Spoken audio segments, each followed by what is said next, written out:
Hi everyone, it's Rachel back with the Shades of Orange, and today I'm here to do another recommendation video.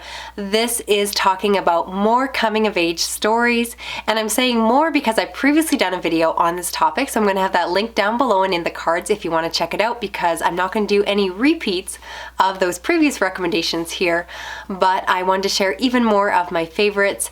I used to say that I didn't like coming of age stories, but that has definitely changed, and if I'm honest, I think the fact is that I didn't entirely recognize when I was reading coming of age stories. So I was looking back on my Goodreads list and I realized that I read several that I absolutely love. They're all-time favorites, and I never realized that they fit into the subgenre. So I want to give some recommendations here. Some of these are pretty iconic and classic, and some hopefully will be a little bit more underhyped and can add to your own TBR. All that being said, let's get into the recommendations. First up, let's talk about Boy's Life by Robert McCammon, and this is the iconic classic story of a boy's life.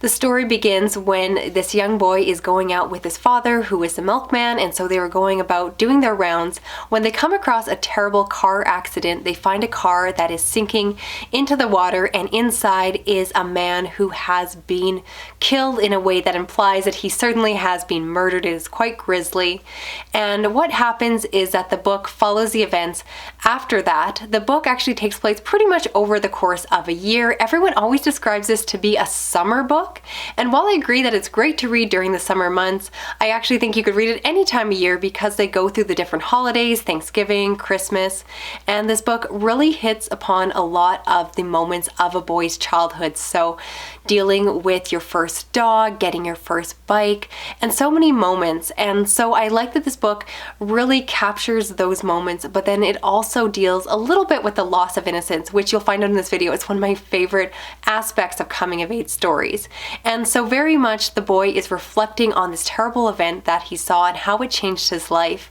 I will say that his father was actually more affected by it, and so we get to see the father's reaction through the eyes of this young boy.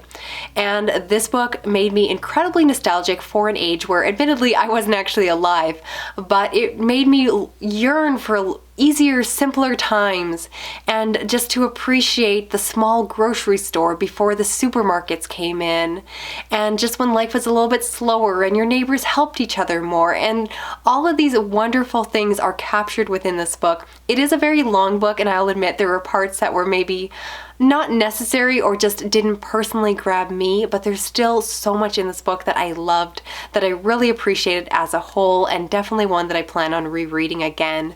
So if you haven't read this iconic classic, I do recommend it. Don't be intimidated by the length. It reads very quickly, and if you have the same experience I do, hopefully it will fill you with all of those nostalgic emotions and just be a very enjoyable, heartwarming, and emotional read. Next up, I want to talk about The Outsider by S.E. Hinton. My apologies, my copy is very shiny.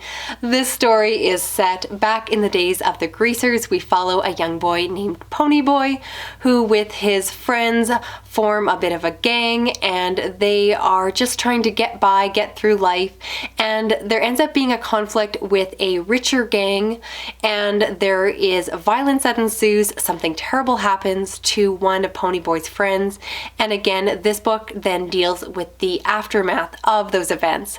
I read this book back in high school, and it was definitely one of my all-time favorite school books. I was one of those kids that hated every book I read in school, but this one I absolutely loved, and I think it was because it was so easy to connect with the characters. And it wasn't until very recently when I was looking at it on my shelves that I realized, hey, this is a coming of age story. And particularly, again, the coming of age story I like because the events in this book really changed things, and Ponyboy really grew up and lost his innocence, and it's such a wonderful narrative. I've heard this book described as young adult, but I don't think that's really accurate. Again, I see it as more a reflection back on someone's childhood and how those events changed their life, which I would more classify as this coming of age subgenre instead. I really encourage you, even if you're someone who didn't get to read this book in school, it completely holds up to rereading as an adult. I will attest to that. And it's short and quick and so emotionally powerful. You will care so deeply for these characters. And I love the setting, again, dealing with greasers and all of that. It made me nostalgic for the cheesy musical, which I know is not great, but I love it. And I just really like the story. I think it's a little bit different. I enjoy characters that are a little bit down on their luck. The parents aren't really in the picture and they're just trying to get by. They're not perfect kids, but they're, still good at heart, and you really do get to see, Ponyboy's heart of gold. And yeah, I love this book so much. I cannot stop gushing about it. Next up, I have to talk about the iconic classic, Something Wicked This Way Comes by Ray Bradbury. This is a story about the friendship between two young boys one fall season where a creepy carnival comes to town, and of course, terrible things ensue. This is a story that I really appreciate, and it's perfect to read during the Halloween fall season because of that atmosphere. Ray Bradbury's writing is fantastic. He is a master of the prose, and I think that there are so many quotable moments in this book talking about growing up and again the changing of seasons, and certainly there's some analogies there, and it's just beautiful. In terms of a horror story, I will say that it's very light in those regards. It does have some creepy moments, but to me it did read a little bit younger, and I was never personally really worried for the characters. So this one, in my opinion, deals a lot less with the loss of innocence and instead is just capturing a moment in childhood and is much more focused again on the friendship between boys and how your life changes when you go through these moments. There's some great conversations where the one boy is talking to the father, and it just, again, more gave me warm and fuzzy feelings than anything else, but I do think it's a really beautiful story, a very easy read. And again, if you haven't read it, if you've been reluctant to, going, is it as good as everyone says? It wasn't a 5-star read for me, but a really solid 4-star, and I would recommend it if you haven't checked it out yet. And it also totally holds up to rereading if you want to revisit it again. From there, I want to recommend a horror novella, and that is Snapshot by Joe Hill, which can be found within his Strange Weather collection. And this is a story of a boy. It's set in the 1980s, where he is remembering his childhood. His mother has gone away, and so he's being raised by his father alone. At the beginning of the story, he comes across his elderly neighbor who appears to be failing in terms of her memory, and she comes across him and tells him to be wary of the man with the photographs and the camera. And soon enough, he stumbles upon this man who has this camera and soon begins to believe that this man's camera might have the ability to steal memories and has possibly stolen the memories of this elderly woman. Either that, or possibly she just has dementia or Alzheimer's and is getting old. This woman, it turns out, was actually his nanny or housekeeper growing up, and so she actually played a really big role in his childhood. And again, because his mother was away, this woman actually then took on a pseudo role as the mother and really helped to fill those voids in his life. So in a way, this is a horror story because you deal with this man with his camera, and it has this possible supernatural feeling where you don't know if there's actually something going on with the camera. But at the heart of the story, the reason to read this book is, again, the coming of age narrative. This is an emotional story about growing up, about seeing your family changing, about recognizing the flaws of your family, having a father who was trying his best but arguably was not perfect, and really coming to terms with that, seeing the role again that this woman played in his life and realizing that he never appreciated everything that she had done for him.